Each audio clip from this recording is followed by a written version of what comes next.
Bossman Show, going to Kalamazoo, Michigan, to talk to Coach Clayton Bates of the Western Michigan Broncos out of the MAC. Coach, what's up there in Kalamazoo, man? Man, we're living the life right here, man. It's sunny. It's a beautiful day here, and everything is good. Same here in Atlanta, Coach. We're at 78 degrees here and sunny, so it's springtime's in the air. We just kind of can't enjoy it right now, as we all know right now. Very true. Very true. I think if we all have to be home and adjusting to these times, it sure helps when the sun is shining. You got there right now, Coach. I know, you got a coaching training up there in Western Michigan. You was tabbed the new head coach, but what's good thing about it was that you was already the assistant coach there. So the guys already know you. You can just move over that one seat there, and it's a familiarity with you and the program, the players, the community. So just knowing that piece of the equation has to make you feel really good as you take over this job here going forward. Well, we're extremely excited. We're incredibly fortunate to be in the position that we are. These are very uncertain times for everybody. The world is changing. What we think is one day changes to the next day.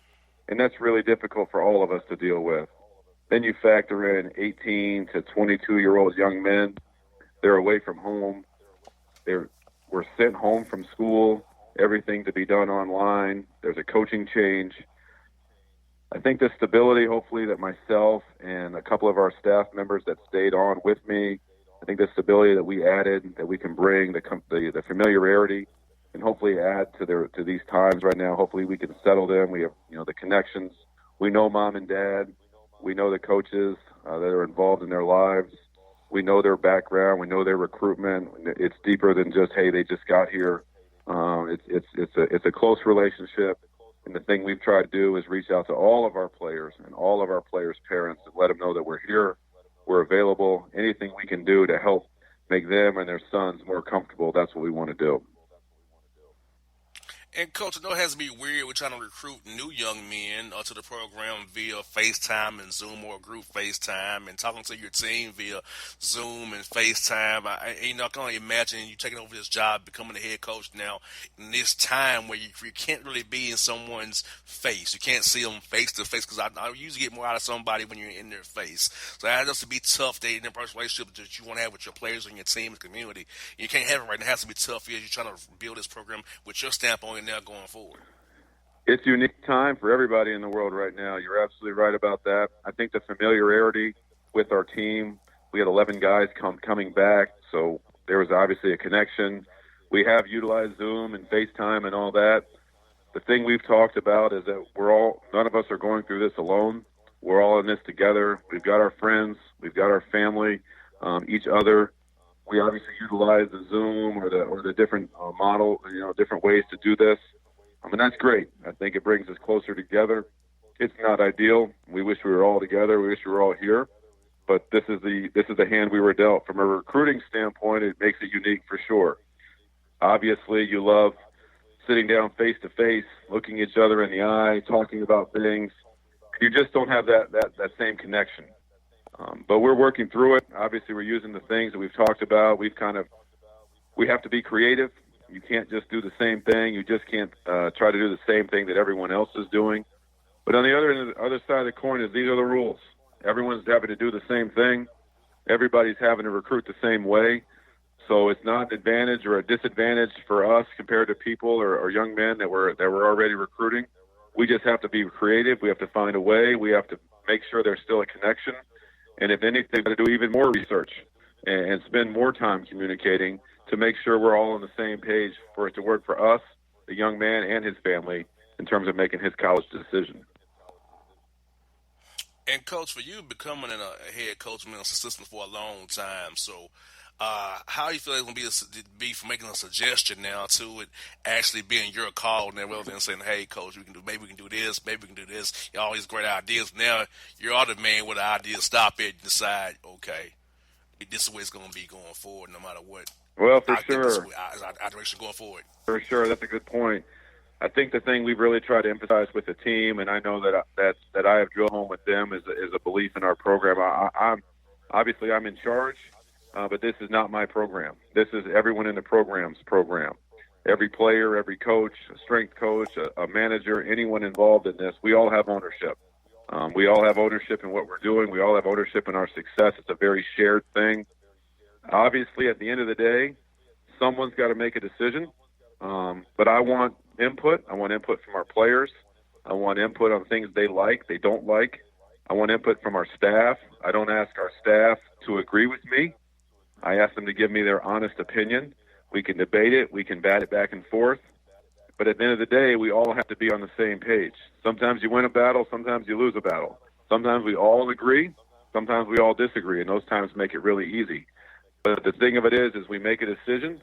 This is the best interest for the collective group, not for one person, not for me, not for any one person. We buy into that. We all buy into the team. That's really what it's all about.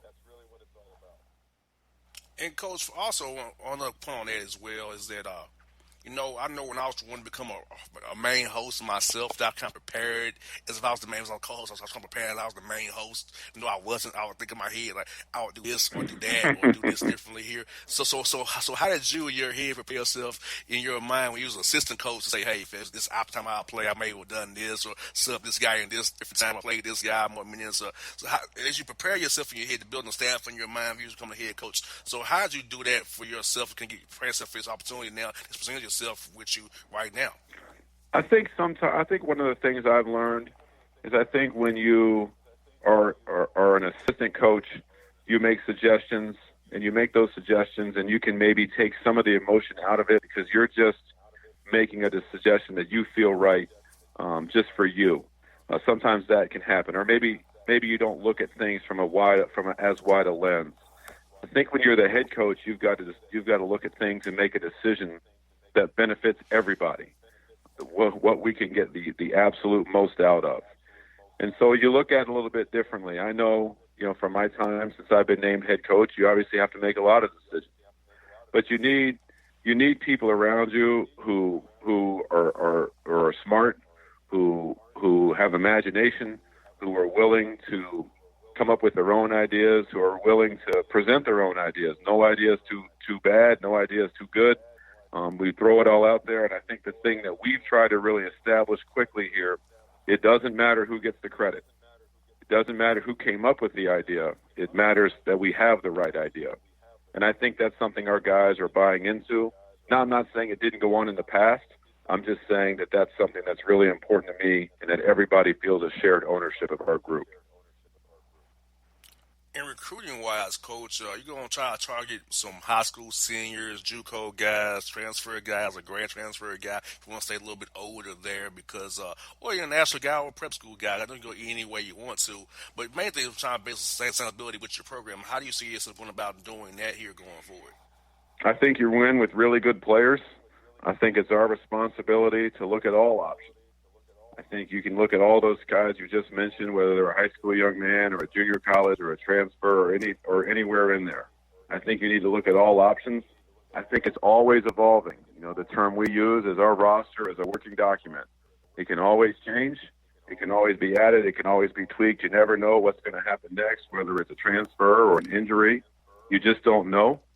And that's part of college basketball, and we understand that. But you've got to find, obviously, talented people. But then also when we talk to them and we communicate with them, we're very honest on the front end about what we're about what our program is about, what we stand for in terms of them getting their degree, them representing the university and their basketball program, them buying into the collective group about the team is the most important thing. And then obviously finding out once you can have that conversation and you're honest and everybody's on the same page, I think it allows you to really drill down into how do they fit in, what's their role, things like that. And I think we've had a very good positive feedback, from recruits and their families and their moms and dads, and that's really important to us. And, Coach, for listeners down here in Atlanta who don't know, I'm not familiar with the MAC as well as I am, tell them about how the MAC is league. I know you guys have two divisions. You got Buffalo for the Far East there. You got to get schools in Michigan there and Ohio. So talk to our listeners about, in Indiana as well, with Ball State there. Talk to our listeners about the MAC as a whole from being in that league for so long as you have. The Mid-American Conference is an outstanding league. It's top to bottom. It's very competitive night in and night out. Obviously, we have from northern Illinois and the very far west to Buffalo in the east. You've got obviously Ball State in Indiana. You've got 3 schools in Michigan. You've got 6 schools in Ohio. It is 2 divisions of 6. It's just a dogfight every night. The level of competition is incredibly strong. If you look at some of the metrics that are out there over the past 4 or 5 years, you're talking about a league that's been the top 10, top 11 league in the country, as high as 9. Yeah, I think all of us can maybe come through. If you're certainly down in the South, you think about the SEC and the ACC, and then you can go to the Big 12, Big 10, and all of us can name a certain handful of conferences. But right after that, there's some really, really good basketball being played. We're right here in Big 10 country. We're right here. It's a lot like that. It's a physical, fun league to play in. Basketball is important in this part of the country. Certainly it's supported. We've also got in our league, we've got big-time Division I football. It really provides for some unique institutions where they're not commuter schools. There's Saturday football weekends. We've got a football stadium with 35. Shoot, they've crammed almost 40,000 people into there. It's a lot of fun on the weekends. Good-sized schools. Young men really, really enjoy going to school. I know at Western Michigan, our students really enjoy the full college experience that they get. They don't have people going home on the weekend, all their friends, and then starting back on Monday. There's a lot you can be involved with. It's a great league, and obviously it's our part to hopefully continue the tradition of that. And last one I got for you, Coach, is non-conference scheduling. I know that's a big part of college coaching is recruiting and scheduling, the 2 big things you probably do. So how would you go about non-conference scheduling with that being tough as it is in conference? I know you got to maybe play a guaranteed game or 2 here or there, try to get some home games or 2-for-1s maybe, or a non-NCAA tournament here and there to get you guys some exposure that way. So how do you see yourself going about scheduling these games going forward, and since you're the man making the call on that?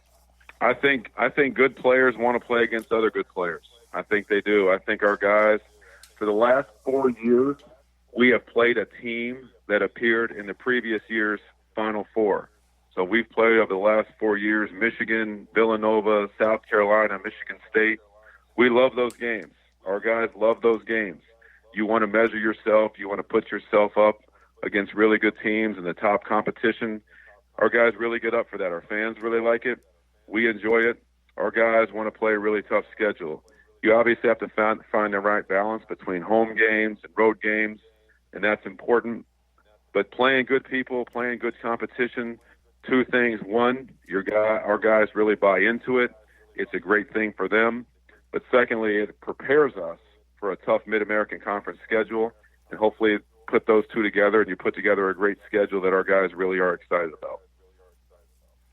Coach Bates, it's been fun to talk to you here on the show, man. I wish you guys the best of luck, and I hope you guys a lot of success up there with you leading at the helm there, and I hope you guys stay safe in Kalamazoo, and you guys stay safe amidst all this COVID-19 pandemic. We all can come through this and be better for we have a great season coming November here. Thank you so much. I really appreciate you having me on. I'd be happy to be on anytime, and yet same to you and everyone. Please be safe, please be healthy, and we can all stick together and get through this. Thank you so much, Coach. Have a good one, buddy. Talk to you real soon. Thank you. Have a good weekend. All right, it's Coach Bates here on the Bossman Show. For all your photo, video, and voiceover needs, check out the fine folks at Blueberry Productions.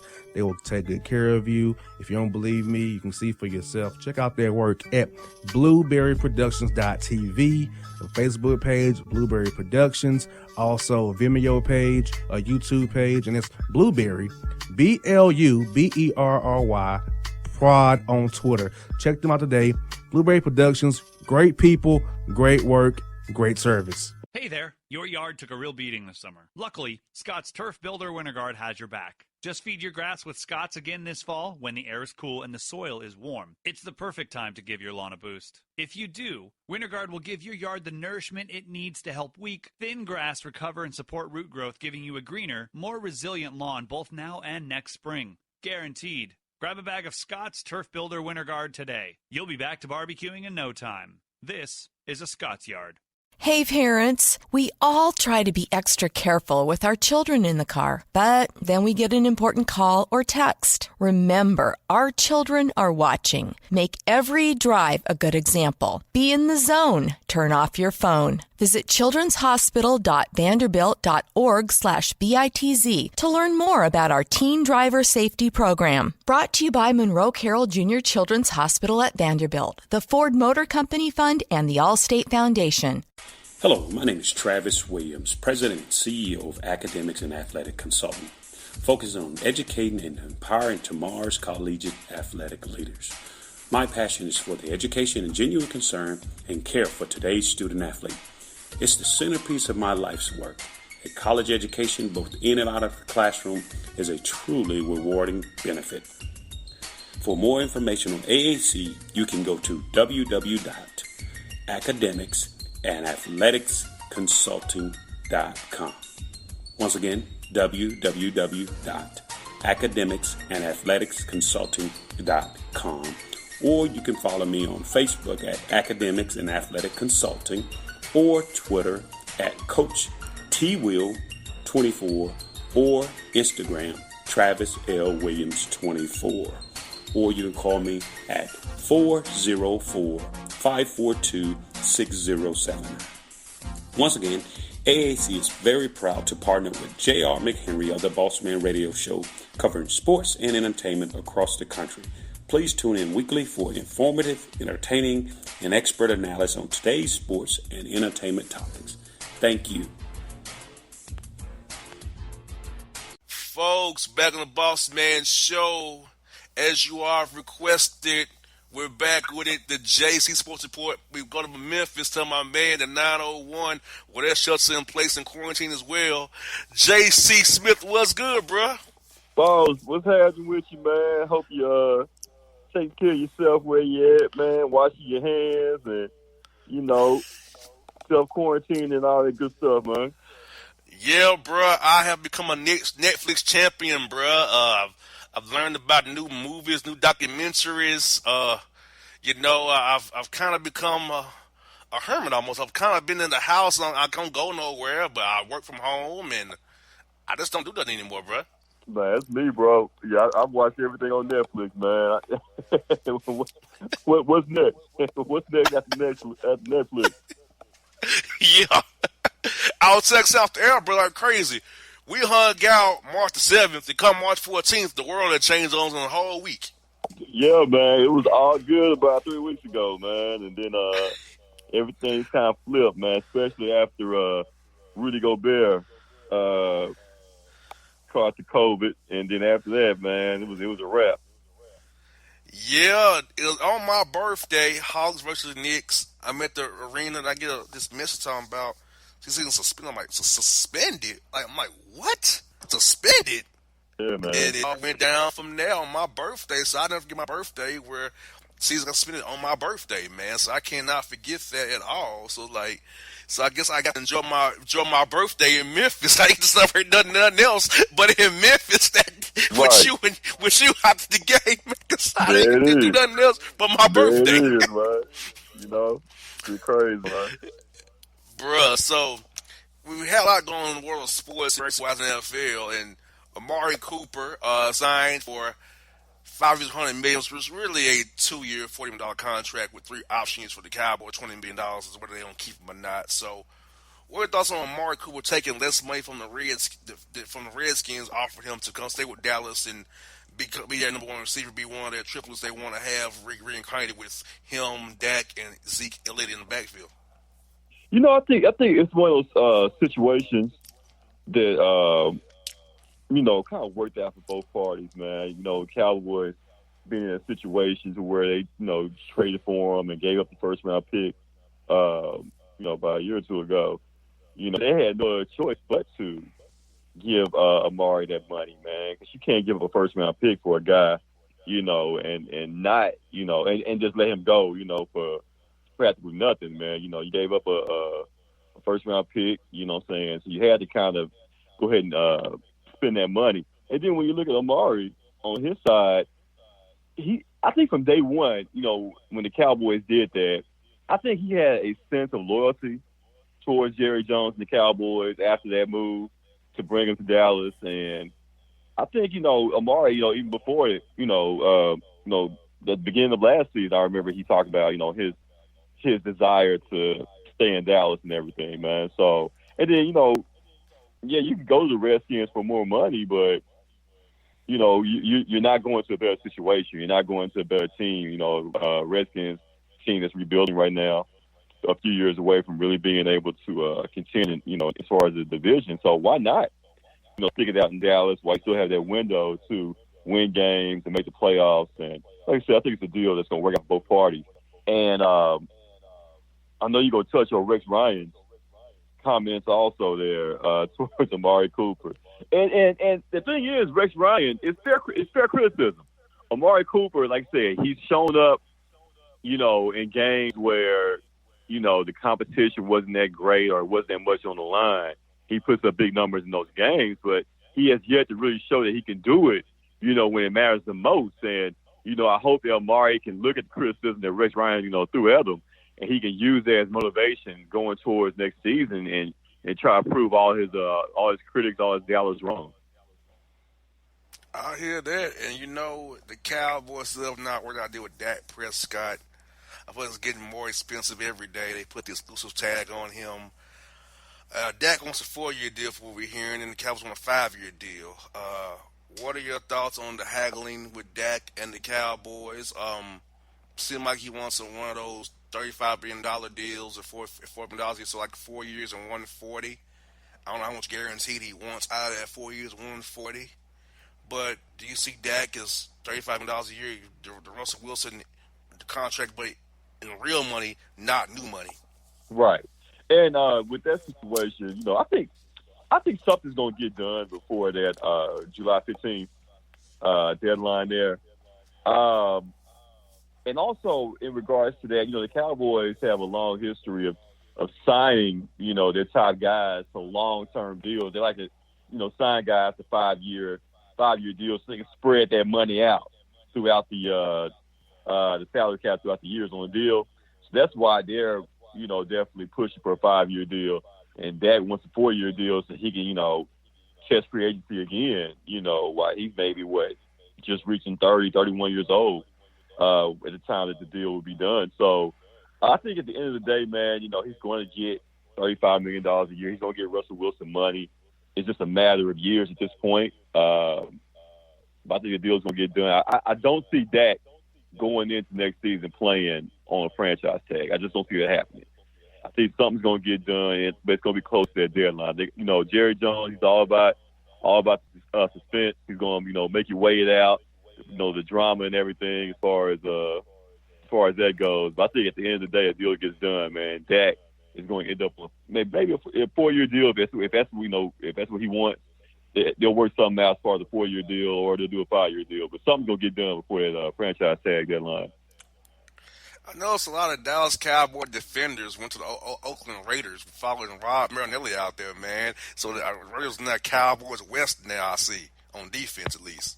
Yeah, man. It's Cowboys West, huh? Viva Las Vegas. So, yeah, man. I mean, the only guy that I think is really going to make a difference on that team, or it's going to really help, is Malik Collins, man.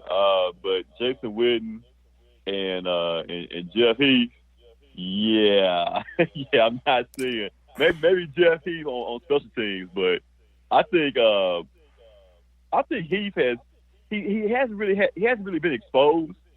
He's not a great safety. He was a thumper. He can hit, but he had no coverage skills whatsoever, man. So I think he'll get exposed a little bit if he does see a lot of playing time out there in Oakland. I mean, out there in Vegas now. But Jason Witten, he's washed. He's not going to really be able to provide much out there for them. The only guy that's going to make a little bit of a difference is probably Malik Collins. How shocked are you that Cam Newton and Jameis Winston are still unsigned right now? And what are the Chargers doing? They should either sign Winston or Cam Newton now. They're both better than Tyrod Taylor. Are they though? like when you really think about it, like, are they that much better? I know we talk about Cam Newton, former MVP. I mean, if you're asking me right now, boss, if you're asking me if I'm the general manager of the Chargers, do I want Cam or Tyrod Taylor? Yeah, okay, give me Cam, but I'm not so sure that Cam is just like 10 times better than Tyrod Taylor. I'm not sure Jameis Winston is 10 times better than Tyrod Taylor. So, when it comes down to it, and it's all about your scheme and what you want to do out there. Cam Newton, he's not the same guy that he once was. Is he still a NFL starter? Yeah. But is he still the MVP caliber player that he was 5 years ago? No, he's not that guy, man. He's taking a toll. He's taking a lot of hits, injury concerns as well for Cam. And then also, Cam was never the most accurate quarterback in the NFL, man. You talk about a guy that was always in the high 50s as far as completion percentage with Cam Newton. So, like I said, I can understand the Chargers kind of, having some, meetings and thoughts going on about what they want to do. At the end of the day, do you sign Cam? Probably. But if you keep Tyrod Taylor, I wouldn't be mad at them also if they did that. Because I'm not sure that Cam is just that much better right now. And then Jameis Winston, I think Jameis, because the musical chairs the quarterback in the NFL, everybody has kind of fallen into place. So I don't see a starting position for Jameis Winston this year. I think Jameis is going to end up being a backup somewhere. And wouldn't it be something if he ends up on the Cowboys as a backup? Yeah, but they didn't re-sign Cooper Rush or whoever it is. They didn't re-sign him. Yeah, Cooper I think Rush? yeah. But I mean, yeah, you did. But if that went down, would you feel better having Jameis as your backup or Cooper Rush? You know what I'm saying? Of course, Winston, but the key is his price tag. Yeah, I don't think he's gonna. You know what? I don't think he's gonna cost that much. I really don't. I could see him falling somewhere between $3 million, $4 million, man. I don't think Jameis is gonna command a lot as far as like a 1-year deal somewhere. You know who's a sleeper team? They were smart. The Jaguars, who struggle with fans, Winston or Newton too. Because Gardner Minshew is just, you gonna go with Gardner Minshew? Really? They are. I mean, they are. Man, they gonna go with Gardner Minshew. At least for the foreseeable future. Like I said, one of those guys, at the end of the day, like said last musical chair, and Cam and Jameis are kind of circling around it as far as the starting position. And once whoever gets that last seat, the other guys will be on the bench, man. Can you imagine Cam Newton or Jameis come off the bench, or being a backup for a team next year? I can see it happening, but it don't mean it's right, because I don't think that Nick Foles or Trubisky should be starting in Chicago, but they drafted him so high, and Matt Nagy loves Nick Foles, so he got his boy there. So, but I don't think Jared Goff was that good either in the Rams, but they paid him so much money. So I feel like the money is so tied up with these guys that, hey, you got to play these guys who you got the money tied up in, but they're not really not that good as guy paid because it's trying to get paid. But I'm with you, though. Like, it's going to be weird to see one of them dudes coming off the bench when you see guys like Blaine Gabbert get a job behind Tom Brady. Speaking of Tom Brady, you shocked that he went to the Buccaneers, that the Patriots didn't try to keep him, and he ended up with the Bucs, out of all these teams. I think after a certain point in time, you talk about a guy that has been there, 20 years, man. 20 years and has won 6 rings, man, and we've been in the Super Bowl, 8, 9 times now, overall. It was just time, man. Like, you can't – 20 years is a long time, especially in the NFL. And, if you feel like you can still play and the team, feels like, they want to try to see what else is out there, like, I mean, it's an amicable split. I don't think it was the Patriots' fault. I don't think it was Brady's fault. Like, at a certain point in time, you just kind of go your own ways. And him going to Tampa, I'm intrigued to see what happens. We're going to find out. This is going to be either validation for Tom Brady or validation for Bill Belichick. Like, who was really responsible for the Patriots' run, for that dynasty, man? Was it Tom or was it Bill, man? I've always been of the notion that Tom Brady is a system quarterback. Like, he would not have been successful anywhere else other than New England. I'm always going to be of that notion. And this upcoming year, whenever it does start, this upcoming year is going to dictate who was right, who was responsible for the Patriots dynasty, man.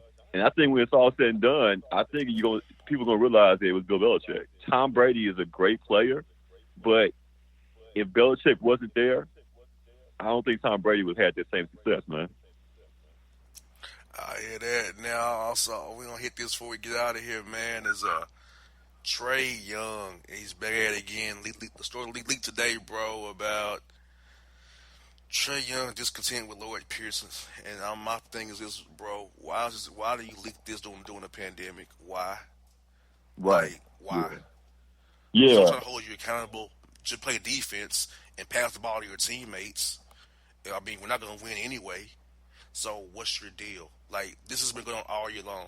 Him complaining about Lloyd Pierce and his teammates, and he puts his good front in front of the media, but he does it behind the scenes, and it leaks out via certain reporters.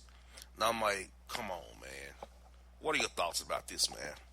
I mean, it's one of those situations where you got a guy in Trey Young, top 5 pick, the franchise, the future, and a Hawks team that had before the everything just went to hell as far as the season.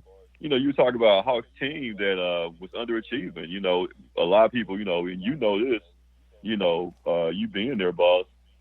As far as the expectations for the Hawks was, a team that could possibly contend for a playoff spot in the Eastern Conference this year. And those were false expectations. I told Jed in the beginning. I told those were false. Yeah. I told Jed in the beginning that was false hope. Yeah. Yeah, you're right. And a team that had definitely underachieved. Up until the point where the season cut off. And it's a situation as far as Lloyd Pierce, man. Like I've never been a big fan of his. You know what I'm saying? He's a great guy. But I mean, like I said, boss, I'm looking at it from the outside. You on the inside, just looking at his coaching and the team. He doesn't seem to really be able to inspire guys. Am I wrong in saying that? It's more of lack of talent than inspiring guys. Mm-hmm. It's more of lack of talent. Guys will. The problem with the Hawks is that they have a good run. Then you go to the Hawks bench. Then that's the issue. Yeah. Okay. Then if you notice, the blowouts happen second, third, and fourth quarters when the bench are in. No doubt. The starters can keep it reasonable. Then you get past Trey, Collins, Herter, Hunter. Then you go to the bench. I'm with you. Things go downhill, and I mean, I can't put it on Lloyd Pierce when the GM constructed a bad roster. Yeah. From the jump to save money and get on the cap and get draft picks. No doubt, man. So, I think at the end of the day, man, whenever the season, whenever the NBA does resume and they get past this season and whenever they start next season, I think if the Hawks don't show signs of promise next season, man, as far as winning games and being in contention, I could see an early exit for Lloyd Pierce there, man. Yeah, I can too. I think what's gonna happen to Lloyd is this: he's gonna take all these L's, build a team up, but then once same kind of happened with Larry Drew and Mike Budenholzer. Larry Drew, he's stabbed by Woodson in the back. The team was getting good under Drew and Woodson. Then Bud comes in with the team ready and try to make a run with him. So Lloyd will take all these L's on his record. Then all of a sudden he'll hire somebody new to take him over the hump and get all the credit for it. Kind of like Mark Jackson and Steve Kerr to a degree. Yeah, no doubt. Yeah, it's one of those situations, man. Like I said, the Hawks being 20-47 up until the point that the NBA season was suspended, man. It's just it just and people in Atlanta, you guys they care about it. They care about basketball. They care about the Hawks. Like the Hawks were doing good at one point, won the playoffs, and now you got a young superstar, but you got to surround him with talent. And if he's beefing with the coach, you know who's gonna win that battle. I already know it's going to be Trey Young in that battle. Well, bruh, I know right now we're trying to overcome this COVID-19. We're going to keep the show going, entertain our fans. The home studio is working pretty good so far. It sounds good on my end. Hope it sounds good on your end. So I think we're ready to go to beat this thing, bro. Hey, Shelter man, in place. Hey, and this too shall pass, man. Like I said, everybody stay home, stay safe, do what you got to do, man, and just, protect each other, man, and let's just get over this so we can get back to living our lives, man. No doubt, bro. We'll talk to you next week, my brother. Stay safe, man. All right, boss. That's J.C. Smith on the Bossman, so people check him out. For all your photo, video, and voiceover needs, check out the fine folks Blu-ray Productions. They will take good care of you. If you don't believe me, you can see for yourself. Check out their work at blueberryproductions.tv, the Facebook page, Blueberry Productions, also a Vimeo page, a YouTube page, and it's Blueberry, BLUBERRY, Prod on Twitter. Check them out today. Blueberry Productions, great people, great work, great service. Hey there, your yard took a real beating this summer. Luckily, Scott's Turf Builder Winter Guard has your back. Just feed your grass with Scott's again this fall when the air is cool and the soil is warm. It's the perfect time to give your lawn a boost. If you do, Winter Guard will give your yard the nourishment it needs to help weak, thin grass recover and support root growth, giving you a greener, more resilient lawn both now and next spring. Guaranteed. Grab a bag of Scott's Turf Builder Winter Guard today. You'll be back to barbecuing in no time. This is a Scott's Yard. Hey parents, we all try to be extra careful with our children in the car, but then we get an important call or text. Remember, our children are watching. Make every drive a good example. Be in the zone. Turn off your phone. Visit childrenshospital.vanderbilt.org/BITZ to learn more about our teen driver safety program. Brought to you by Monroe Carroll Jr. Children's Hospital at Vanderbilt, the Ford Motor Company Fund, and the Allstate Foundation. Hello, my name is Travis Williams, President and CEO of Academics and Athletic Consulting, focusing on educating and empowering tomorrow's collegiate athletic leaders. My passion is for the education and genuine concern and care for today's student athlete. It's the centerpiece of my life's work. A college education, both in and out of the classroom, is a truly rewarding benefit. For more information on AAC, you can go to www.academicsandathleticsconsulting.com. Once again, www.academicsandathleticsconsulting.com. Or you can follow me on Facebook at Academics and Athletic Consulting, or Twitter at Coach TWill24, or Instagram Travis L. Williams 24. Or you can call me at 404-542-6079.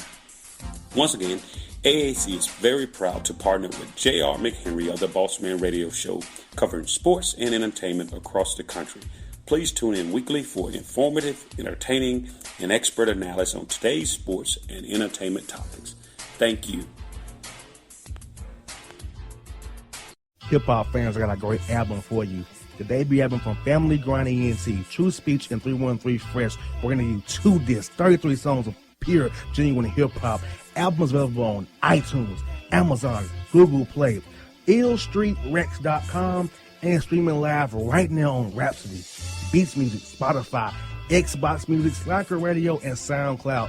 Check them out today. True Speech and 313 Fresh. Family Grind ENT. Believe in it. Get it. A gorgeous tan from Suntan City gives you an inner glow that relights the fire when you run into your first crush. Vicky, who was that? An old boyfriend. Lucky you just tanned at Suntan City. Lucky he's single. We're doing lunch tomorrow. Won't be single for long then. During Tour of the City, try all 5 tans, including spray tan, for just $4.99. Restrictions may apply. Click to buy now. When you're a teen, you finally get to make some of your own decisions. Who are you going to hang out with? What do you want to be? Are you going to glance at that text while driving? Remember, a split second is all it takes for something tragic to happen. Be in the zone. Turn off your phone. Visit childrenshospital.vanderbilt.org/BITZ to learn more about our teen driver safety program. Brought to you by Monroe Carroll Jr. Children's Hospital at Vanderbilt, the Ford Motor Company Fund, and the Allstate Foundation. It's maybe the night that my dreams might let me know. All the stars are closer. All the stars are closer. Tell me what you gonna do to me. Confrontation ain't nothing new to me. You could bring a bullet, bring a sword, bring a morgue, but you can't bring the truth to me. Alexa, play Kendrick Lamar and SZA. Okay.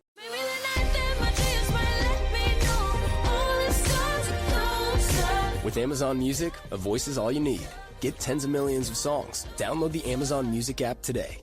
Yeah, it's your man JC, the host with the most, baby, and it goes down each and every Saturday night right here in the city of Memphis. That's right, y'all. It goes down at Clicks Sports Bar Memphis, baby. 3705 Malco Way, Memphis, Tennessee, 38125. Come out and join us, the Three Kings, each and every Saturday night for the livest karaoke in the city. Everybody gets in free till 10 p.m. Only $5 after. Great food. We got drink specials. We got all kind of games, man. We got the pool tables popping. Whatever you want, we got you, man. Come on out. Have a good time with us each and every Saturday night. That's Clicks Sports Bar, Memphis. Alright, folks, back on the Bossman show. You've been clamoring for it. The Boss Report, which means me and my man Bong give you the best of what's going on in the state of Florida, which is very much in the news right now for being Florida-ish with the governor of Florida, man, Ron DeSantis, not wanting to issue a stay-at-home order until he got pressure on his candy ass to do so, Bone. So, before we get started, the governor of Florida, man, doing something dumb on the report already, Bone. Well, that shouldn't come as any shock considering what we go through every week on the Boss Report with these cats down in Florida, man. It's like a wild, wild west down there. Yes, and the stupid governor letting cats on the beach have spring break and be in the water, spreading the virus. Cruise ships out can't dock in Florida because of the virus. I'm like, boy, our governor is the epitome of Florida man, Florida woman. The epitome is our governor. Seriously. Yeah, Florida needs its own reality TV show. Just Florida alone needs its own reality TV series. You know what I call Ron DeSantis? A Trump stooge. What he is. He's a Trump lackey, a Trump stooge. What DeSantis is. What an idiot. Sound like a certain coach in Wisconsin. Exactly. His failing beard. My goodness. His failing beard that won't grow. Got the best beard. It's not a pop beard, sir. Oh, boy. Call it Lissimo beard, sir. Do better, sir. It's a ringless beard. It's Toast who leads. Yeah. There you go. Now, sucker. Can you dig that? Sucker! Folks, you've been waiting on it. It's time for it. It's here. It's the Boss Report. First story bone is this. In that same vein, Florida man trains pro wrestlers in dingy clothing in an unmarked warehouse for $2,000 a day. The Florida police cannot find the warehouses to stop the wrestling training illegally during the quarantine. Oh, man, they all got it. Let's just mark them down with a red X on the door. They all got it. Yes. I mean, so even McMahon, even Rick McMahon said, I'm going to hold WrestleMania without an audience. And these dumbasses are in the warehouse cooped up. Oh, man, I can't imagine. They all got it. Yes. Florida man hangs giant roll of toilet paper in front yard to troll neighbors who can't buy tissue. Wow. I know that cat voted for, first of all, the way that sounds. I mean, but how are you going to be so insensitive and so ignorant and arrogant to do this thing? Exactly. Like, really? You hung a big roll of toilet paper in a tree to troll neighbors who can't get tissue? See, this is how the purge happens in real life. Exactly. Like, come on. Get this. Florida man and pastor tries to give Jesus his flock coronavirus by holding service despite the safer home orders. Yeah, I hear about these people, these churchgoers that are still going to these services and being cooped up inside a temple where it just breathes on each other and all these hallelujahs in each other's faces. Now, some people actually don't think they can get it. And I don't get that reasoning at all. Because this is real, man. This is real life. And these people out there, I guess they just go in there and just pray it away. But to me, I like science. And I know science is real. I like breathing. Yeah, that too. I like not being in a pine box, not breathing. So, and you can see the devastation daily. Just listen to Andrew Cuomo's conferences every day. Look at the pictures from Queens hospitals. It's real, people. It's not a hoax. No, it's as not that a hoax. idiot 45 Cheeto says. It's real. Yeah. Cheeto in Wisconsin say it's a hoax. It's not a hoax, guys. Whew, God help us. Get this. Florida man zooms himself in a distance learning class, exposing himself saying, quote, does anybody want to suck this monster? What? And what kind of class is this? What kind of class? Distance learning class. He zoomed himself to a Florida University of Florida class. Distance learning, zoomed himself in there. Said, quote, does anybody want to suck this monster? That kind of cat, I doubt it's a monster. And the people on the conference probably had to zoom in to see how small it was. So that's just idiotic. Yes. Florida man from Tampa arrested in Hawaii for breaking quarantine order to go get him some cat across town. It must be some good stuff there to risk life and limbs. To risk that. I don't think there's anyone on my top 5 list that I'm going to risk coronavirus for. I don't care how good it may be. Yes. Oh, God. This next story, I can't get it out by laughing already. Because Florida man was arrested for jumping over the counter at a soul food restaurant to grab the food preparer's big old rump, because he said, quote, I never seen a rump that big as somebody in their 50s. He had to touch it and bite and kiss on it. What? He took over the counter for that? Yes! And he was rubbing on it too? Yes, and they bit on it and kissed it. And he bit on it and kissed it. That sounds like what happened on the old Marv Albert stuff that went down in the 90s.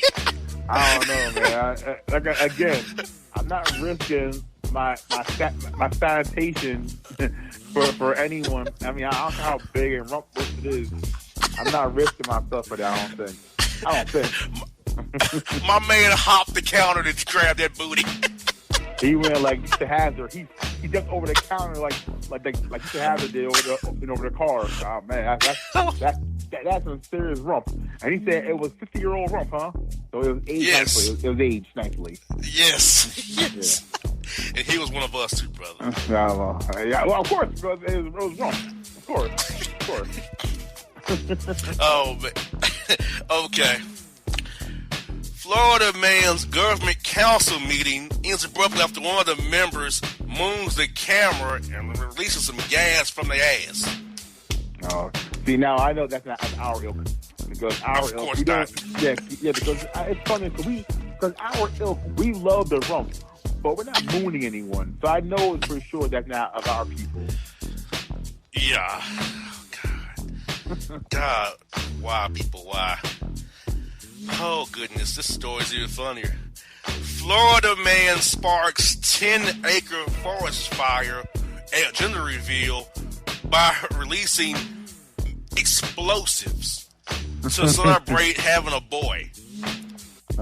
Florida and their guns, Florida and their explosives, and this whole gender reveal thing is just getting out of hand now. And I've seen both races do it now. It's kind of irks me to see people do these gender reveals. You know how I found out about my son a whole reveal by word of mouth. I was told by my doctor.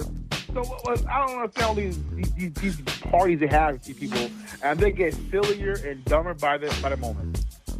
I'm with you. I agree. I totally agree. And get this. Florida man, who's also a pastor, claims toilet paper rolls will multiply if you just have faith, pray, and tithe today. Sure, that works. That always works. If you, I'm not knocking people who are religious, but if you pray for inanimate objects like TP, it will appear on your doorstep. I agree with that. That makes total Floridian sense. That is so Florida. Yes, it is. Oh, goodness gracious. Florida man found in violation of stay-at-home order, found in the car naked with girl with her mouth on his Johnson that he met on a social media app called Plenty of Fish. Plenty of fish, and they all got it too. I mean, I don't think it's, again, like with anything I said previously, I don't think even the best toppy in the world is worth Corona. So these fools out here risking life and limb, man, for this stuff. I don't get it. You need to get this. Florida man arrested for stealing Kit Kat Nutty Buddies from Walmart. Arrested after coughing on deputy and peeing on him, saying, quote, now you got the virus, B. Oh, my gosh. Oh, my goodness. He coughed and peed. I don't know what's worse, man, for real. I don't know because, I don't think you can get disease from pee, but that's like the ultimate disrespect. I think that and saliva are the two things that I'm not going to stand for any person to put on me. So, yeah, whatever that cat got from officer of the law, he might have earned that one. Yeah, yes indeed. And Florida man arrested after spraying substance labeled COVID-19 at local gas station saying, quote, now y'all got it. Man, these cats out here just thinking it's the Wild Wild West now. It's like anarchy. Did this cat get beat down by any chance? No, people were trying to run from him. Oh, well, yeah, that will do it too. I mean, run opposite way. But, man, somebody, hopefully that was wearing like a hazmat suit, can go over there and get that kid like a Stone Cold Stunner or a Gore or something. So he needs it. Yes, indeed. Oh, my goodness. Naked Florida man arrested, showing up at Bellevue home after girlfriend kicked out of the house for not being able to get an erection. Are there pills for that? I mean, it's not serious, Ma. Just go to the drugstore and give him help. You know what I'm saying? Give him a hand. Exactly. You know what I'm saying? Jeez. Oh, God. This is so messed up. Oh, goodness gracious. Also, bad story. Naked Florida man arrested after being caught sexually pleasuring himself outside of a Silver Springs motel, then gets caught doing it again at a Target later the same night being released from jail. Was that by any chance a Cat Winslow Jr.? Because he was one of those cats in the Target parking lot doing the deed. Not him this time. Not him this time. But again, Winslow Jr. is from Florida, right? Yes, he is. The U. So yeah, it kind of ties in. Maybe this guy was a big fan of the U, and he followed suit. But I mean, just stay home and do that. You're already homebound now anyway. Why are you out in the middle of parking lots doing this? Exactly. Oh, goodness gracious. Get this. Florida man arrested. He's a black man, unfortunately. Arrested for stealing $800 worth of lingerie from Dillard's. Why is a black man need $800 worth of lingerie from Dillard's? I don't get it. He must got a harem. He's just dishing out these pieces to his ladies. I mean, $800 worth. I mean, I don't know the going rate for lingerie these days, but I mean, $800 is kind of excessive. Yeah. Get this. Florida man steals forklift. Uses forklift to smash into TJ Maxx. Steal the conveyor belt and register. Then gets caught coming back to do it again. Huh. So he did the first time, he succeeded, and then went back for more? Yes, he did. That's just being greedy. You gotta know your limitations, man. First of all, forklifts ain't that fast. So if you got away the first time, chances are second time they're gonna catch you the second time. Oh God, only in Florida, man. Last two today. Florida woman arrested for hitting deputy in the face with her tampon, says Chris, and quote, "You got the virus." Oh my goodness, yeah. She I mean, I'm just guessing. Ilk. Yes, you're correct. Okay, so then she lived there and tell a story because if those our people, they're probably getting gunned down. But a whole different topic. The fact that she did that, she's deranged and just nasty. Yeah, that's just nasty. I mean, what possessed you to think of that kind of solution to your problem that you're gonna do that and then say you got the Rona? Like, really? Oh God, your goodness help us all. Last one today. Miami man steals food truck, blames the virus for it. Some people you say, it wasn't me, the devil in me did it. The devil. This time it's the Rona. So that's how they're gonna do our new catchphrase, going to next year. It wasn't the devil, it was the Rona that made me do it. Yeah. God, my state. Bone, what is your take on today's Florida Boss Report of all the crazy that's going on in my state this week? Yeah, I am disappointed, though, that there weren't any Stone Cold Stuns, there weren't any Gores or Powerbomb. Usually we have one of those per week. But also, with the whole sex stories, different type of sex stories, y'all, did y'all know that Pornhub is now free? So if you're really that hurt and you're really that hard up, unintended, just stay home and you got Pornhub for free. Why are you out there violating yourself in public places? I don't get that. Exactly. Like, come on, man. Do better, Floridians. Do better. Come on. Seriously. I get it, but come on. Do better. Please.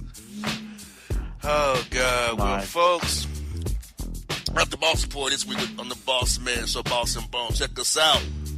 We out. And if you don't know, now you know.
Thank you.